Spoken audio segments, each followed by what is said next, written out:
Hello, ladies and gentlemen. Welcome back to another episode here on European Confessions. The following story that you're going to be listening to, it was sent to me by one of our dear sister, and this is the narration of the message that she sent to me. The translation reads like this: Hello, Brother Nashi, how are you? Can you please post my own story as hidden identity? So, Brother Nashi, me and my husband, when we came here to South Africa, we thought that life was going to change. So my husband, he wanted to become a truck driver like his friend. And some people, like, when they want to do something, it is quite easy for them, because my husband's friend, all that he did was to get his license, and just like that, he then got a job. And he encouraged my husband to also do the same. We raised the money. My husband went and he fought for his license, and he got his license. He returned back, but life was just difficult for my husband. He was unable to get a job. And as for my husband's best friend, when he got the job, he did not have the experience. All that he had was the courage to get onto the truck and hit the road. But as for my husband, even he would go and get tested, but he was unable to get a job. We then thought that maybe it was because of the lack of experience that he had. We raised some money. It was quite a lot of money that was needed. My husband then went back to Zim in an area that is called Highfields. So there was this other company where they were teaching truck drivers. He went there and he stayed in Zim for 2 weeks. But when he came back, he was unable to get a job. At that time, my brother, I was going to the White Garment Prophet Church. And during those days, even if you would come to me and you would tell me that there are some things that are done wrong in the White Garment Church, you will never convince me, because I thought that that was where my answer, my salvation was going to come from. When people would tell me that one day I was going to be taken advantage of, then I would think that the person will just be discouraging me. Maybe they were possessed by a demon. So I am trying to respond to that woman who said that she is sleeping with a white garment prophet. There is nothing that you cannot tell me about these white garment prophets, because I know them. I know their hearts, especially the men. All that they do is that they lust after the women, the desperate women that will come so that they will be prayed for by them, because I was once in that situation. So I want to help that sister. I want her to walk away from that prophet. Yes, she was caught making love in church with that white garment prophet, but she must not be taken advantage of. Otherwise, she is going to suffer like what happened to me. So, Brother Nashi, I kept on moving from one white garment church to another, just looking for a powerful prophet, until I found one who later took advantage of me. So when we went to that prophet, he then gave me a prophecy, and he also gave my husband a prophecy. He later told me that the reason as to why my husband was unable to get a job as a truck driver, it was all because of me. So I was told that I had this other spirit. In Shona we called it Sari. So this is the spirit which they place inside your womb. Some they say that these are called fibroids in English, but in Shona we call it Sari.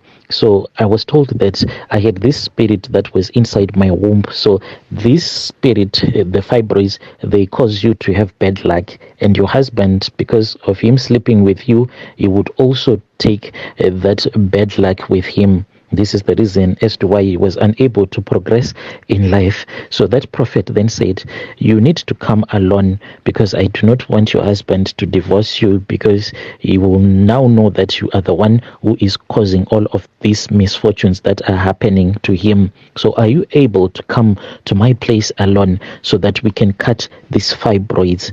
My wife is the one who is going to cut these fibroids, and then we will destroy this evil spirit. So I said, okay, wanting to save my marriage and to help my husband to get his dream job.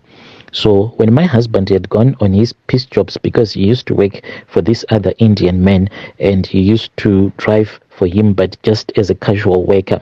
When he was at work, I then went to visit that prophet, because I thought that maybe I was going to meet with the prophet's wife, since the prophet's wife was supposed to cut these fibroids. I spoke with that prophet, and he told me the place where I was supposed to get off from the taxi, because it was really far traveling from the location where I was staying, going to that location where this prophet was staying. So this prophet told me the place where I was supposed to get off from the taxi. And when I got off from the taxi, I then saw that the prophet was waiting for me.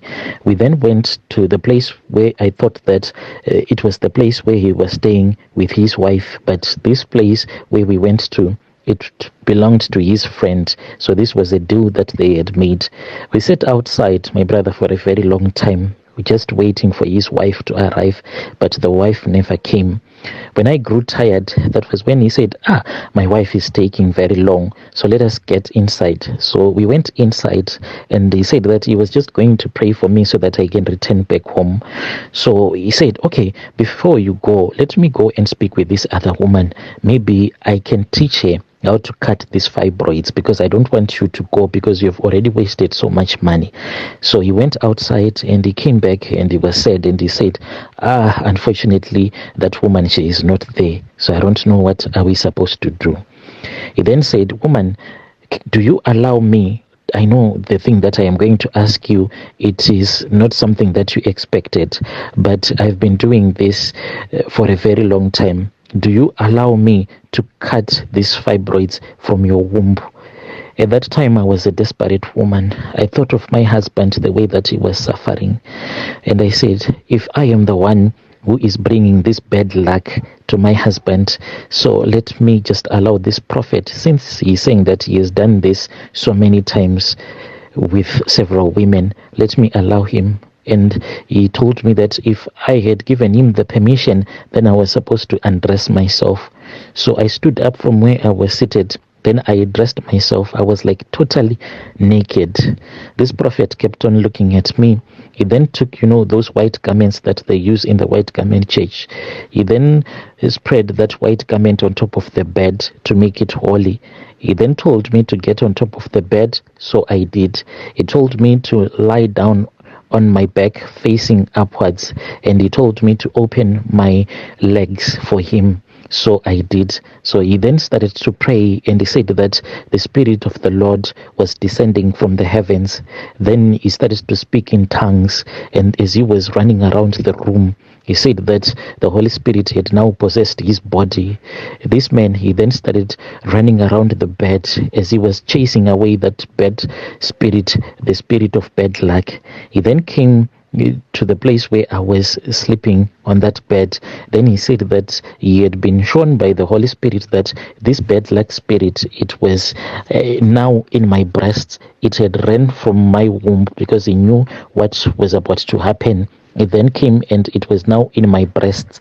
So he started to touch my breasts. He was just romancing me so much that I started to have like a feeling to sleep with a man because of the way that he was touching me. He was squeezing my breast in a sexual way, and he then started to play with my nipples, and I felt that I was getting wet right there.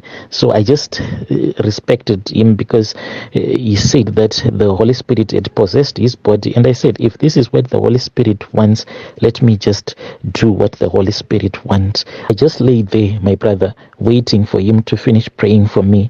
And after he had finished playing with my nipples, he then moved down until I felt his hand on my private parts. He started to play with my private parts, and the more that he played with it, the more that I started to feel like making love to him.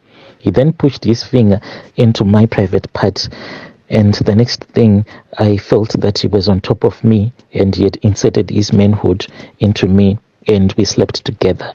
It is how I ended up sleeping with that prophet, and it did not end there, because this prophet, indeed, he was powerful. After I had slept with him, my husband got a job. He was now working as a long-distance truck driver. So most of the times I was always alone. You can just imagine what this prophet was now doing, because he would come to my room at any time that he wanted, and he would sleep with me. And I want to thank God that I did not fall pregnant, because he was sleeping with me almost on a daily basis, no protection at all. And my husband does not know this story.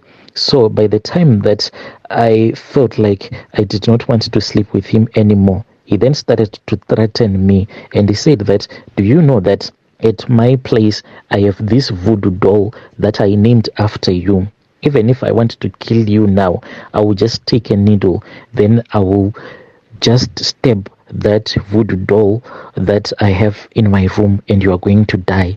Even right now, if I want your husband to divorce you, he can divorce you. So what I started to notice is that whenever things will go wrong in my marriage, the moment that I will tell him, when you would come and sleep with me, then me and my husband will be okay.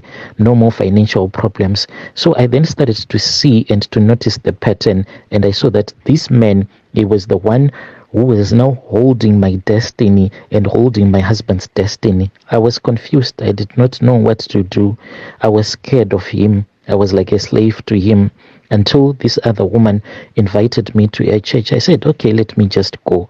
When we went to her church, the pastor was now preaching, and I felt like this pastor, someone had told him my story, but this was a secret that I had never told anyone, because the sermon that he gave, it was about a woman who sleeps with another man when her husband is at work, and it was as if he was exposing me without even knowing it. The more that he started preaching, I then started to cry. And when I would cry, what I will do is that I will just pretend as if I am fixing my skirt, because I did not want people to see that I was crying. Then I'll quickly wipe away my tears. And when he said that all those that want to give their life to Jesus Christ must come to the front, I was the first one. I ran there and I gave my life to Jesus Christ. That prophet threatened me, but my brother, I kept on praying and praying until he finally got out of our lives. As for my husband, when I told him that from now on we are going to the Pentecostal church, he never understood me, but this is what I was running away from. So I hope that when my dear sister listens to my own story, she should not be blackmailed by that prophet. Yes, they slept together, but she should stand up for herself. These prophets, they will do this to you. I just want her to stop sleeping with that prophet. Dear listeners, right there was a message that was sent to me by our dear sister. Strange things do happen in this world.